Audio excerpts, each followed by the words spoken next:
اعلیٰ سرکاری ملازم کے بھائی کی غیر معمولی پلی بارگین، کیا نیب نے گروی رکھی گئی زمین ضبط کر لی؟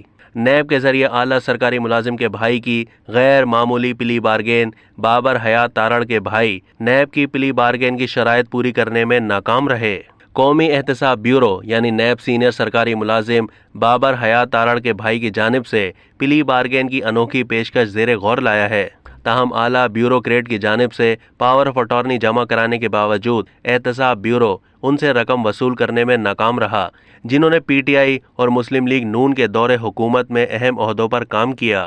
بابر حیات تارڑ پاکستان ایڈمنسٹریٹو سروسز کے BS-22 کے افسر نے دیگر بہن بھائیوں کے ساتھ پاور آف اٹارنی جمع کرایا اور نیب پلی بارگین ڈیل کے خلاف اپنی وراثتی زمین گروی رکھ دی اگر ان کا چھوٹا بھائی رقم جمع کرانے میں ناکام رہتا ہے۔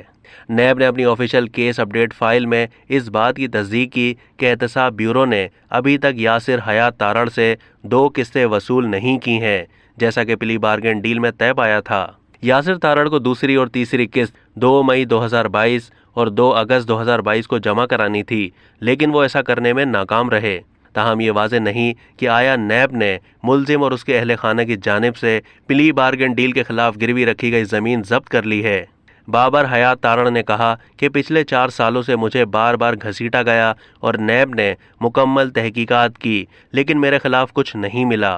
یاسر حیات میرا حقیقی بھائی ہے اور خاندانی روایت اور پابندیوں کی وجہ سے مجھے ان کو تسلیم کرنا ہے۔ انہوں نے مزید کہا کہ 1 دسمبر 2021 کو میرے والد کے انتقال کے بعد ہمیں خود بخود زمین ان سے وراثت میں ملی۔ چونکہ زمین وراثت سے ملی تھی، اس لیے ہم سب بہن بھائیوں کو یاسر کی نیب کے ساتھ پلی بارگین ڈیل کے لیے زمین گروی رکھنے کے لیے پاور آف اٹارنی پر دستخط کرنے پڑے۔ اب تک کے لیے اتنا ہی۔ مزید معلومات کے لیے ڈیلی جنگ کے YouTube چینل کو سبسکرائب کیجیے اور فیس بک کے پیج کو بھی لائک کیجیے۔